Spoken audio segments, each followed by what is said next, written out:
Imagine this.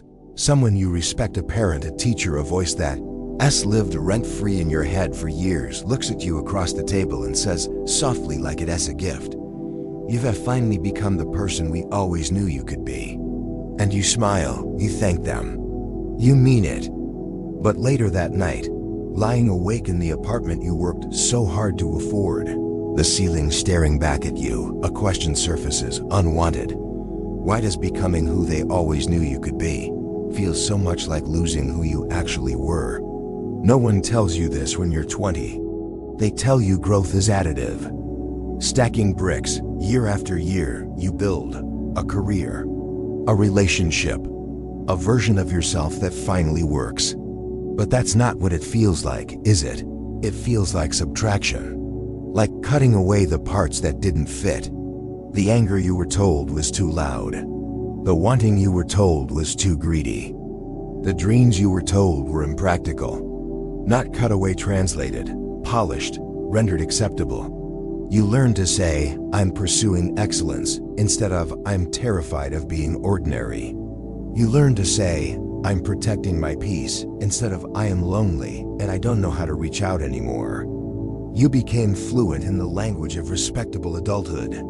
And somewhere along the way, you forgot what your original voice sounded like. So here's the question that keeps you up at night.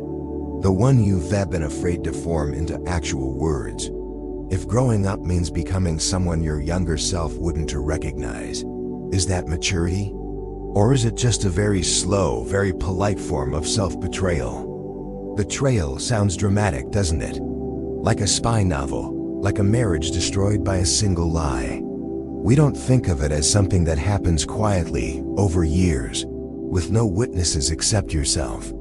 But betrayal doesn't always arrive as a choice. Sometimes it arrives as a series of compromises so small you don't notice the sum of them. Until one day you look back and realize you are no longer the person you were protecting. Jung saw this coming. He called it the persona, the mask we learn to wear in public. Every family, every workplace, every culture hands you a mask and says, "This is how you're supposed to look." Wear it long enough, and it might even feel like your real face. And you do. You wear it so well that people compliment you on how natural it looks. "You've grown so much," they say. "You used to be so intense. You used to care so much about things that don't matter. You used to argue with professors, stay up all night writing manifestos no one would ever read, fall in love too fast, cry at the wrong moments. You don't do those things anymore. You've learned." But here is what Jung didn't sugarcoat. The danger isn't wearing the mask. The danger is not being able to take it off. Forgetting there was ever a face underneath. Mistaking the performance for the person. And this is where it gets cruel. Because society doesn't just reward you for wearing the mask. It rewards you for believing the mask is who you really are. Promotions, invitations, the quiet respect of your peers. See? You turned out right. Nietzsche saw this coming too. He said the most effective moral systems don't force you to kneel. They teach you to call kneeling dignity. They teach you to call self-denial wisdom. They teach you to call exhaustion achievement. And the cruelest turn? Once you've fully internalized the system, you become its enforcer. You catch yourself at 35, looking at a 22-year-old who still has all that messy, inconvenient intensity and feeling something like contempt. They don't get it yet, you think. They'll learn. Life will teach them. You've become the person you once swore you'd never become. Not because you're bad, because it was the only way to justify everything you gave up. This is the part nobody tells you about growing up. The cost isn't the compromises you made.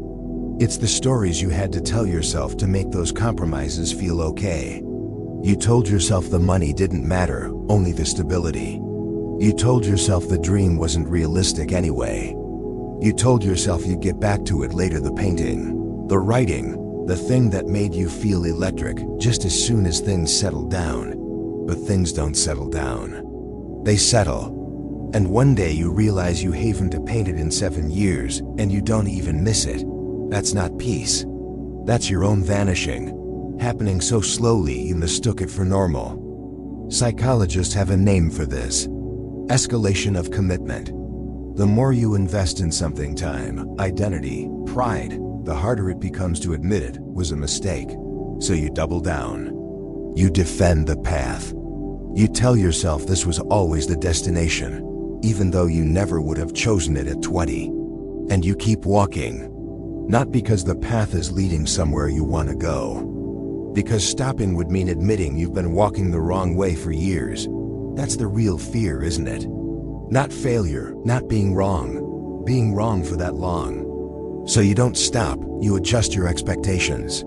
You lower the volume on the voice that still remembers what you wanted before you learned what you were supposed to want. You tell yourself that voice was naive, immature. You call it growth. But here's what keeps the ceiling-staring industry in business. That voice never fully shuts up. It just gets quieter, patient. It waits for 3 a.m. It waits for the moment after the promotion, after the relationship milestone, after the achievement you were sure would finally make you feel complete. And then it whispers, very softly, "Is this it?" So what do you do with that voice? The obvious answer is, burn everything down. Quit the job. Leave the life. Go find that 22-year-old and apologize for abandoning him. But that's not rebellion. That's just another script. Romantic poverty is redemption. The solitary artist in a cold apartment, finally free. It's a compelling story. It's also, for most people, not actually available. So let me offer a different possibility. What if rebellion isn't about changing your circumstances, but about changing your relationship to them? What if the betrayal that matters isn't leaving the life you've built, but refusing to let that life define who you are? There's an ancient Greek word for this: askesis. Not asceticism, not self-denial, deliberate self-sculpture.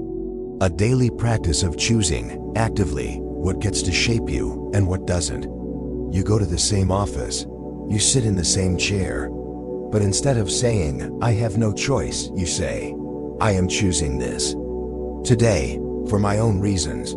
You accept the paycheck but reject the belief that the paycheck is who you are. You perform the role but refuse to become it. You wear the mask. But every night, you take it off and look at your actual face. This is not semantics. This is the difference between prison and agency. Prison is doing something because you believe you have no other option.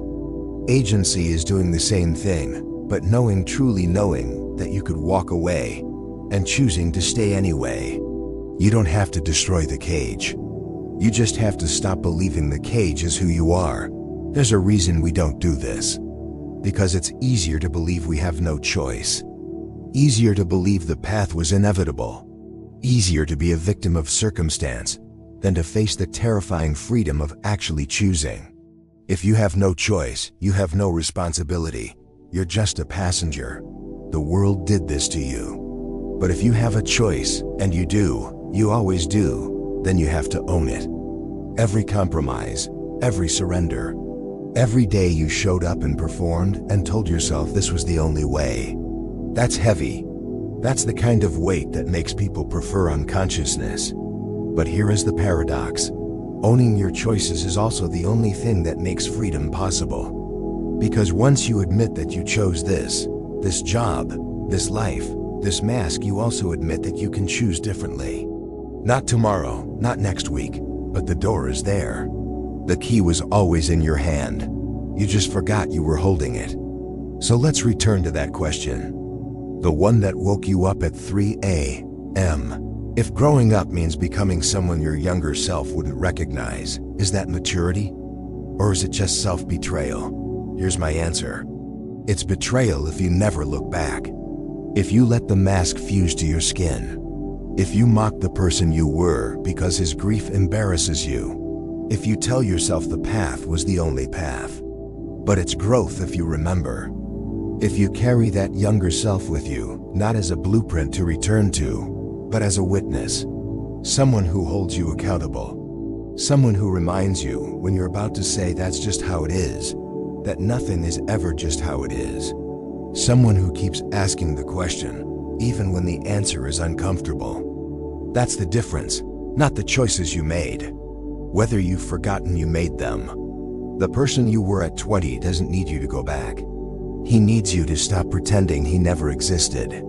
Tomorrow morning, when you walk into your office, try something.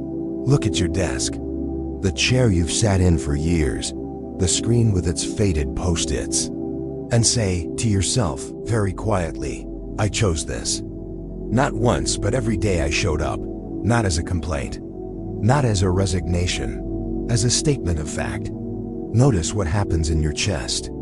That knot between your shoulder blades, the one you've been carrying so long you forgot it was there. It loosens, just slightly. That's not self-deception. That's you, taking the wheel back from the passenger who thought he was driving. This isn't a one-time event. You won't wake up enlightened. You'll forget again. You'll catch yourself performing for an audience that isn't there. You'll use phrases like, that's just reality, and believe them. But then you'll remember. And you'll ask the question again. That's the practice. That's the sculpture. That's what the ancients meant when they said the unexamined life isn't worth living. Not because examination makes you pure, because examination makes you present. And presence, the simple, stubborn act of remaining awake in your own life, is the only rebellion that actually matters. You don't need to burn the cage down. You just need to stop pretending you're not holding the key.